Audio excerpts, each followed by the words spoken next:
Series Genre, talambuhay ni na Ion Perez at Vice Ganda. Ion Perez at Vice Ganda, kasal at relasyon.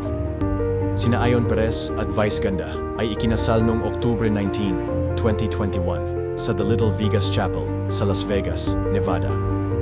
Ang kanilang kasal ay naging isang malaking balita sa Pilipinas at ang kanilang relasyon ay patuloy na sinusubaybayan ng mga tagahanga. Ayon kay Vice Ganda, ang kanilang relasyon ay puno ng kasiyahan at pagmamahal. Siya ay nagpahayag na ang kanyang buhay may asawa ay masayang-masaya at ibang klase yung joy na meron ako ngayon. Ang kanilang relasyon ay nakabase sa pagtutulungan, pag-unawa at respeto sa isa't isa, Jules Craze, paghihiwalay. Ngunit kamakailan lamang, may mga balita na kumakalat tungkol sa paghihiwalay ng dalawa.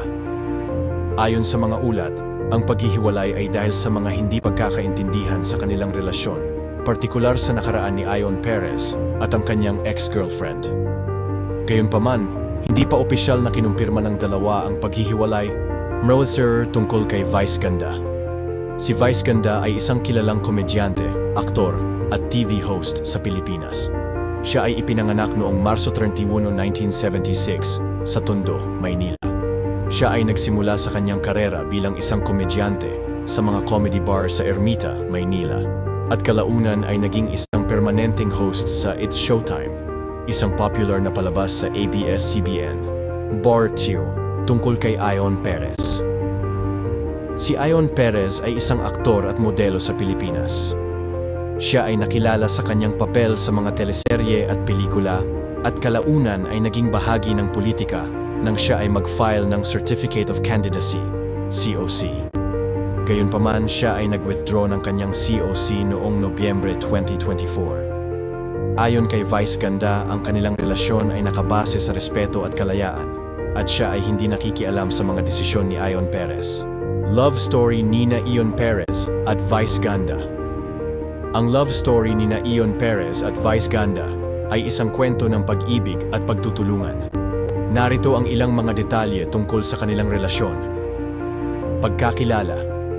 Sina Ion Perez at Vice Ganda ay nagkakilala sa isang event sa Pilipinas. Ang kanilang pagkakakilala ay naging simula ng isang matibay na relasyon. Dasikaster, pagtanggap at pag-unawa. Ang kanilang relasyon ay nakabase sa pagtanggap at pag-unawa. Sila ay nagpapakita ng respeto at pagpapahalaga sa isa't isa, kahit na may mga pagkakaiba sa kanilang mga background at personalidad.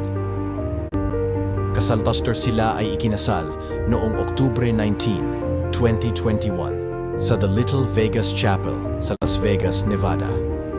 Ang kanilang kasal ay naging isang malaking balita sa Pilipinas at ang kanilang relasyon ay patuloy na sinusubaybayan ng mga tagahanga.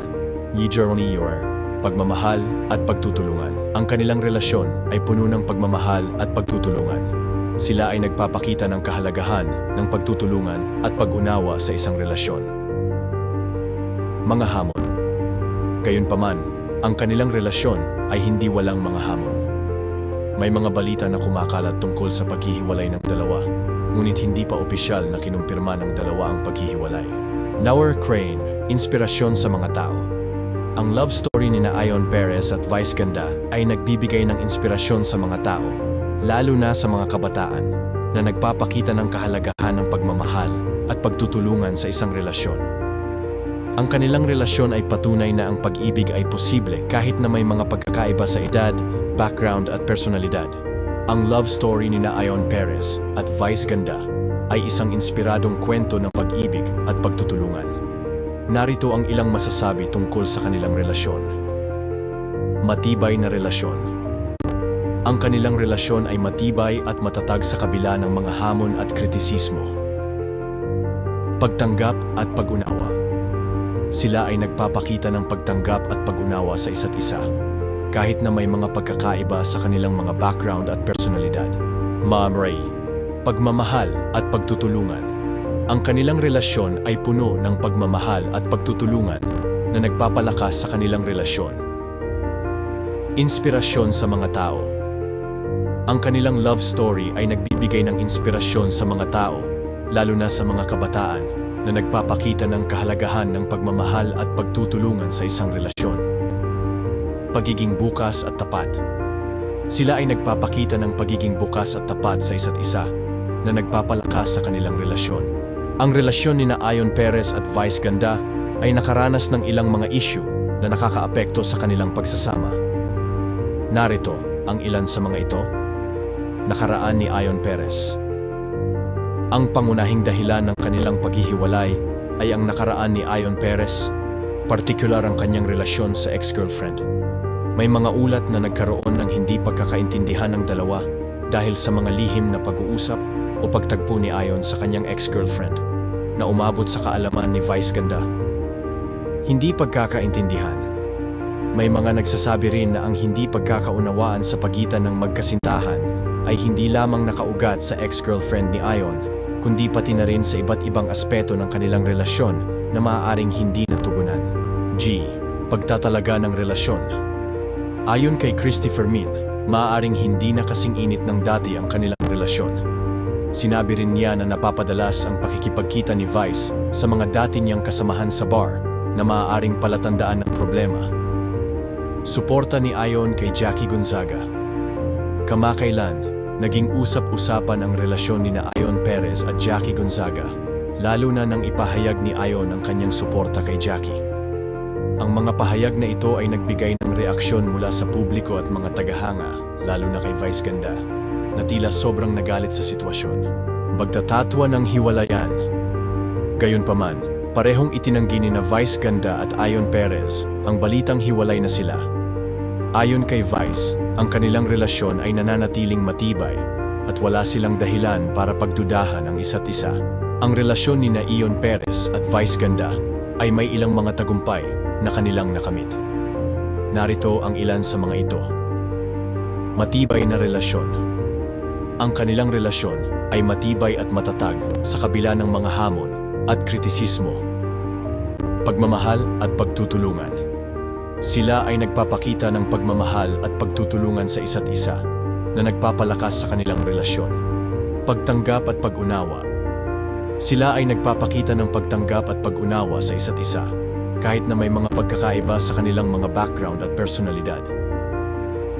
Kasal. Sila ay ikinasal noong Oktubre 19, 2021 sa The Little Vegas Chapel sa Las Vegas, Nevada na naging isang malaking balita sa Pilipinas. My 4. Inspirasyon sa mga tao. Ang kanilang relasyon ay nagbibigay ng inspirasyon sa mga tao, lalo na sa mga kabataan, na nagpapakita ng kahalagahan ng pagmamahal at pagtutulungan sa isang relasyon. Pagiging bukas at tapat. Sila ay nagpapakita ng pagiging bukas at tapat sa isa't isa, na nagpapalakas sa kanilang relasyon. Ang relasyon ni Ayon Perez at Vice Ganda ay nagbibigay ng ilang mga aral na maaaring mapulot.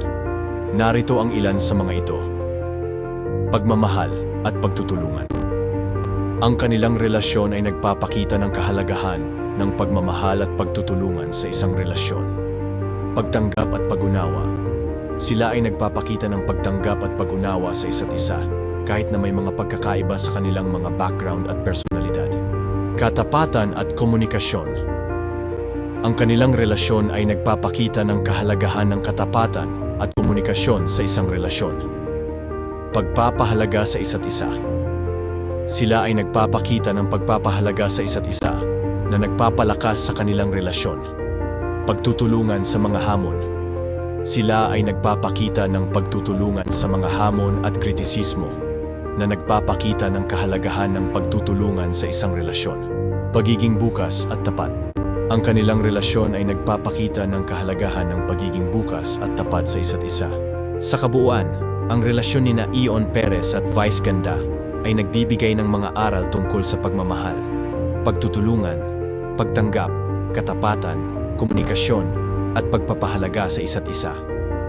Ang kanilang relasyon ay nagbibigay ng inspirasyon sa mga tao at nagpapakita ng kahalagahan ng pagmamahal at pagtutulungan sa gitna ng mga hamon at kritisismo.